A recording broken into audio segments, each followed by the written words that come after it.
जय हिंद दोस्तों, स्वागत है आप सभी का यूपीएससी समाधान एंड रिसर्च प्लेटफॉर्म पर। आज के इस ग्रैंड सेशन में मैं लेकर के आया हूं एक बहुत ही दुखद घटना, जो कि भारत के बहुत अच्छे मित्र भी थे।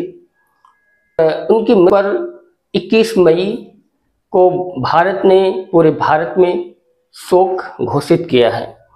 और इसके अलावा ये ऐसे शख्स हैं जिनकी मृत्यु पर पूरी दुनिया को एक बार गहरा सदमा लगा है। हालांकि कुछ ऐसे भी देश हैं जिनको बहुत खुशी भी हुई है, जो कि उनके दुश्मन देश हैं। तो मैं बात कर रहा हूं ईरान के राष्ट्रपति सैयद इसामी जी की, जिनकी 20 तारीख को डेथ घोषित किया गया और 19 तारीख को उनकी एक हेलीकॉप्टर क्रैश में एक दुर्घटना हुई और दुर्घटना के बाद उनकी लाश को लंबे समय तक खोजा गया, जिसकी पुष्टि नहीं हो पाई थी। उसकी पुष्टि 20 तारीख को बाद में की गई कि वो पूरी तरीके से वो डेड हो चुके हैं।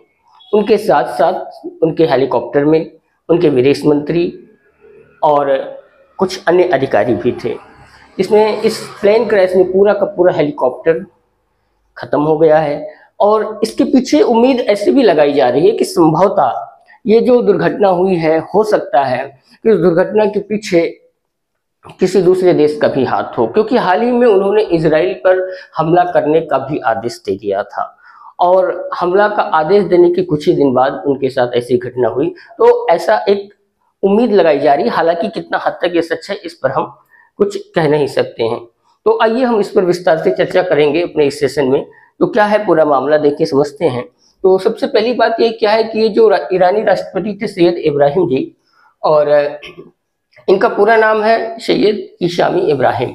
तो ये सैयद इसामी इब्राहिम जी थे, जो ये अपने विदेश मंत्री के साथ में और उनके कुछ अन्य अधिकारी भी थे, तो उनके साथ ये कहीं जा रहे थे। तो जाते समय क्या हुआ कि जो पूर्वी अजरबैजान वाला प्रांत है, तो वहाँ के एक दिजमार जंगल है, उस जंगल में इनके हेलीकॉप्टर में कुछ खराबी होती है, जो कुछ भी होता है, और वह हेलीकॉप्टर क्रैश हो जाता है। हेलीकॉप्टर क्रैश होने के बाद उनकी मृत्यु हो जाती है। हालांकि मृत्यु की पुष्टि उस समय नहीं होती है, उस समय एक लंबे समय तक वो गायब रहते हैं, जिसमें पूरा देश उनके लिए दुआएं कर रहा होता है। उनको जीवित और सही सलामत पुनर्प्राप्ति की प्रार्थना चल रही होती है। लेकिन अगले दिन यानी कि 20 तारीख को उनकी लाश मिलने के बाद में इस बात की पुष्टि होती है कि वे अपने विदेश मंत्री और सभी अधिकारियों सहित मारे गए। अब इस घटना से भारत के प्रधानमंत्री मोदी जी ने भी दुखद व्यक्त किया अपने आप को। पूरे देश में उन्होंने शोक को घोषित किया कि ये एक शोक वाली घटना है, क्योंकि ईरानी राष्ट्रपति जब से सैयद इब्राहिम जी 2021 से सत्ता में आए, तब से भारत और ईरान के बीच के जो संबंध थे वो काफी अच्छे हुए थे।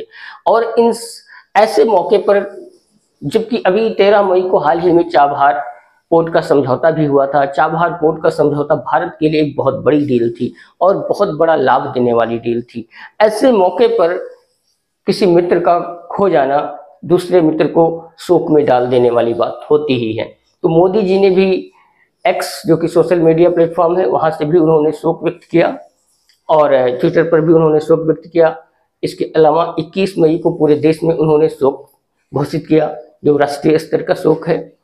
तो ये चीज रहा। मगर इसके बाद क्या था कि वे 63 वर्ष के थे और वे अयातुल्ला अली खामेनेई के उत्तराधिकारी के रूप में देखे जा रहे थे। क्यों? क्योंकि ईरान का जो सर्वोच्च नेता है वो अयातुल्ला अली खामेनेई जी ही हैं। क्योंकि वहाँ का जो राष्ट्रपति होता है, राष्ट्रपति की सारी चीजें मान्य नहीं होती हैं। राष्ट्रपति से ऊपर भी एक सर्वोच्च नेता होता है, जो कि ये हैं। और ऐसा अनुमान लगाया जा रहा था कि संभवतः जो सैयद इब्राहिम जी हैं वो इनके अयातुल्ला अली खामेनेई की जगह ले सके फ्यूचर में। लेकिन ऐसी घटना हुई तो हम ऐसा कुछ कह नहीं सकते हैं। 2023 में जब दक्षिण अफ्रीका में ब्रिक्स शिखर सम्मेलन हुआ, तो वहां पर तेहरान की तरफ से उन्होंने बोली लगाई और वे भारत के पक्ष में दिखते हुए नजर आए। और जब से मोदी जी सत्ता में आए, तब से ईरान और भारत के समझौते, भारत के रिश्तों में काफी हद तक मजबूती आई। तो ये चीज जो है, और इसी यही नहीं, जब वो राष्ट्रपति बने तो उसके बाद उन्होंने भारत को लाभ क्या दिया। तो द्विपक्षीय संबंध तो देखिए मजबूत हुआ ही हुआ, साथ साथ जो व्यापारिक संबंध था भारत का वह भी काफी हद तक मजबूत हुआ, जिसमें आप देखेंगे 2022-23 में जो भारत का ईरान के साथ संबंध था, व्यापारिक संबंध था, वह काफी हद तक बढ़कर के पहुंच गया था। कितना? $2.33 मिलियन इतना। और इसके साथ साथ $2.33 मिलियन व्यापार पहुंचने के साथ साथ जो भारत है वह, भारत के साथ ईरान जो है वह 59वां सबसे बड़ा व्यापारिक साझेदार देश के रूप में था, और अभी भी है वर्तमान में, जैसे कि आप देख रहे हैं। अब आगे जब आप देखेंगे तो जब ये जो टोटल रिपोर्ट में जो सर्वे किया गया, उस टोटल सर्वे के अनुसार ये बात पता चलती है कि 21.77% व्यापार की बढ़ोतरी हुई है जब से ईरान और भारत के रिश्ते मजबूत हुए हैं इनके आने के बाद से। आगे अब जब 21-22 में हम देखते हैं तो आप क्या देखेंगे, 1.94% की, $1.94 बिलियन की बढ़ोतरी होती है। फिर आप 22-23 में देखेंगे तो क्या हो गया, सीधे $2.33 बिलियन की बढ़ोतरी होती है। तो भारत के लिए जो है ईरान फारस की खाड़ी में एक बहुत बड़ी शक्ति था, यानी भारत की एक स्थिर शक्ति था, क्योंकि ईरान भारत के साथ जो संबंध को बनाए हुए था, जिन संबंधों को मजबूती दे रहा था, और धीरे धीरे भारत और ईरान के रिश्ते जिस तरीके से मजबूत होते जा रहे थे, इससे यह बात स्पष्ट होता है कि मध्य एशिया में और विशेष करके फारस की खाड़ी वाले क्षेत्र में भारत अपने पांव को जमाता जा रहा था। अब ऐसी घटना होने के कारण हम अभी कुछ कह नहीं सकते। हालांकि ये बात सत्य है, ये क्लियर हो गई है कि राष्ट्रपति के द्वारा किया गया कोई भी विचार, कोई भी फैसला सर्वमान्य नहीं होता है, क्योंकि वहां का सर्वोच्च नेता है। तो इसलिए भारत और ईरान के बीच जो संबंध है, उस समझौतों पर, उन रिश्तों पर किसी तरीके की कोई दरार नहीं आने वाली, कोई फर्क नहीं पड़ने वाला। जो संबंध जैसे थे वो संबंध वैसे ही बरकरार रहेंगे, क्योंकि यह फैसला ईरान का सर्वोच्च नेता लेता है, न कि वहां का राष्ट्रपति लेता है।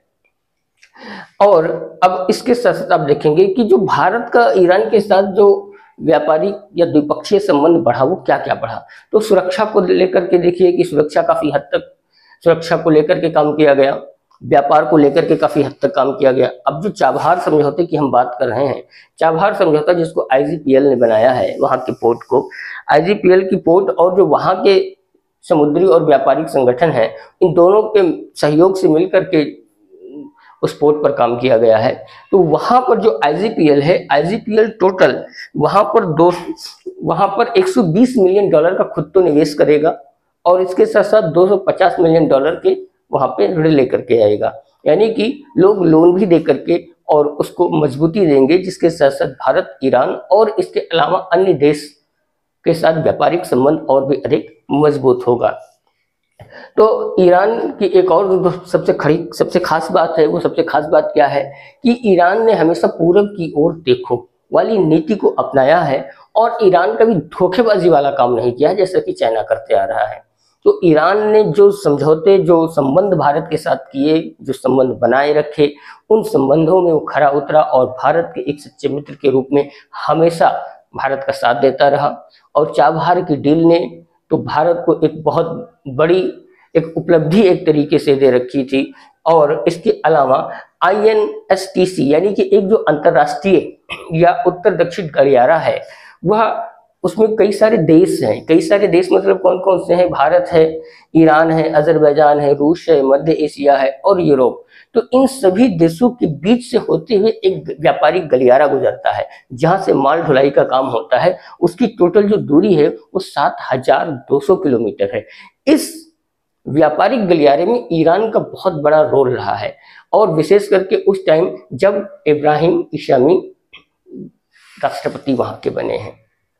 तो अब आप समझ सकते हैं कि उनके जाने पर एक देश के साथ साथ पूरे दुनिया को कितना नुकसान उठाना पड़ा है। एक ऐसे कद्दावर नेता की मृत्यु वास्तव में पूरी दुनिया को सदमे में डाल देती है। जो कि ईरान के साथ हुआ वो बहुत ही दुखद हुआ, और भारत के साथ साथ अन्य जो भी देश ईरान के साथ जुड़े हुए हैं, यह सभी के लिए एक सदमा है।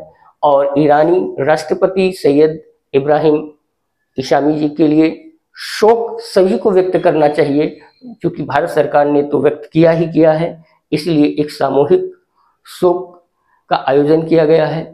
पूरे 21 मई को पूरे भारत में शोक का आयोजन रहेगा। इसके साथ साथ दुनिया के अन्य देशों ने भी इस चीज़ को नज़र डाली और किया है। हालांकि भगवान उनकी आत्मा को शांति दें, ऐसा हम सभी उनके लिए प्रार्थना करें, और भारत और ईरान के संबंधों में किसी भी तरीके का कोई नकारात्मक प्रभाव ना पड़े, ऐसी हम ईश्वर से कामना करें। भारत फारस की खाड़ी में एक मजबूत शक्ति के साथ स्थिर होकर के एक लंबे समय तक, एक चिरकाल तक वहाँ पर जमा रहे, ऐसी हमारी प्रार्थना होनी चाहिए।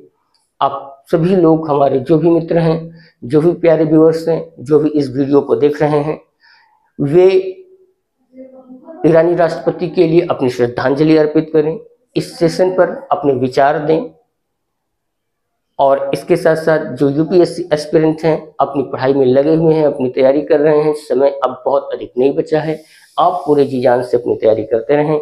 हम आपसे नेक्स्ट सेशन में मिलेंगे, तब तक के लिए आप व्यस्त रहें, मस्त रहें और अपनी पढ़ाई करते रहें। जय हिंद।